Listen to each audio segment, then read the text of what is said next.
بسم اللہ الرحمن الرحیم۔ السلام علیکم۔ ایک آدمی کو بہت اچھی جاب کے لیے انٹرویو کا لیٹر آیا۔ اس نے سوچا یہ تو بہت اچھی ڈیل ہے۔ اگر مجھے یہ جاب مل گئی تو سب سے پہلے میں ابا کا گھر چھوڑ دوں گا۔ یار، ہر روز کی چک چک سے میں تنگ آ گیا ہوں۔ یہ کرو وہ نہ کرو، یہاں جاؤ یہاں نہ جاؤ۔ آخر میری اپنی بھی کوئی زندگی ہے، اس کا اختیار ہے، تو سب سے پہلے میں گھر چھوڑ دوں گا۔ یہ سب بات وہ سوچتے انٹرویو کے لیے پہنچا۔ اس کو پتہ چلا کہ آدھے گھنٹے بعد انٹرویو شروع ہو جائے گا، اور اس انتظار گاہ میں انتظار کرنے کے لیے کہا گیا۔ جب وہ وہاں پہنچا تو اس نے دیکھا بہت سے لوگ انٹرویو کے لیے آئے ہوئے ہیں۔ اس نے سوچا پتہ نہیں میرا سلیکشن ہو پائے گا کہ نہیں۔ آدھے گھنٹے بعد ان سب کو بولا جاتا ہے کہ انٹرویو دوسری منزل پر ہے اور ایک ایک کر کے آپ کو اوپر جانا ہے۔ سب اپنی اپنی باری کا انتظار کرتے رہے۔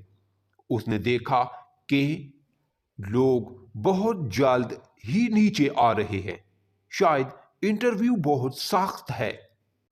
اپنا نمبر آنے پر جب سامنے سے آتے آدمی سے اس نے پوچھا کہ سب اتنی جلدی واپس کیوں آ رہے ہیں، تو اس نے جواب دیا کہ سر کی ایک بہت اہم میٹنگ آ گئی ہے، اس لیے آج صرف سی وی جمع کر رہے ہیں، تو پھر کال کر کے بلایا جائے گا۔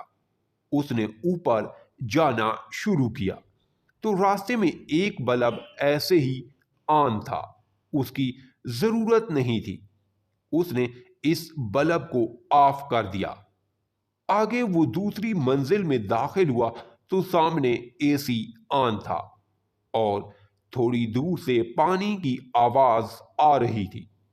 اس نے اے سی کو بند کیا اور دائیں جانب جو واش روم تھی اس میں سے پانی کی آواز آ رہی۔ اس نے واش روم میں جا کر نل بند کیا۔ اب جیسے ہی وہ آگے بڑھا، جس کمرے میں انٹرویو ہو رہا تھا اس کے دروازے کے ساتھ کرسی گری ہوئی تھی۔ اس نے اس کرسی کو اپنے مقام پر پہنچایا اور آگے دروازہ کھولا، اجازت لے کر اندر داخل ہوا اور اپنی سی وی جمع کروانے لگا۔ انٹرویو لینے والے نے کہا آپ کی سلیکشن ہو گئی ہے۔ اس آدمی نے حیرانی سے اس کی طرف دیکھا۔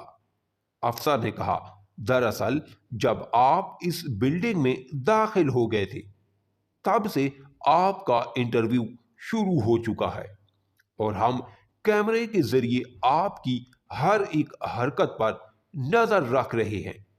آپ کے ساتھ بہت سے لوگ آئے مگر انہوں نے اپنے کام سے کام رکھا، مگر آپ ہی ایک تھے جس آفس کا کام اپنا کام سمجھا، اور تمام اسی چیزیں جن سے ہم آپ سب کا امتحان لے رہے تھے، صرف آپ ہی حقدار ہیں، اور اس کو جاب مل گئی۔ اب وہ گھر کی طرف نکل پڑا۔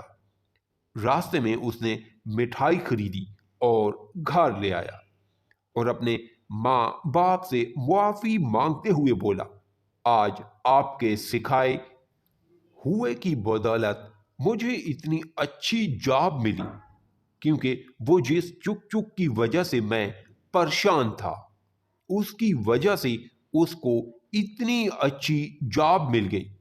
لائٹیں آف کر دو، گھر کا خیال رکھوں۔ والدین والدین ہی ہوتے ہیں، ان کا کوئی نعم البدل نہیں ہوتا، تو ان کا کہا مانیں، کیونکہ وہ اپنی عمر گزار چکے ہیں اور ان کی زندگی کے تجربات کا نچوڑ ہوتا ہے ان کی باتیں۔ اللہ کرے کہ دل میں اتر جائے میری بات۔ سبق و سٹوری سننے کے لیے میرے چینل کو سبسکرائب ضرور کیجیے گا۔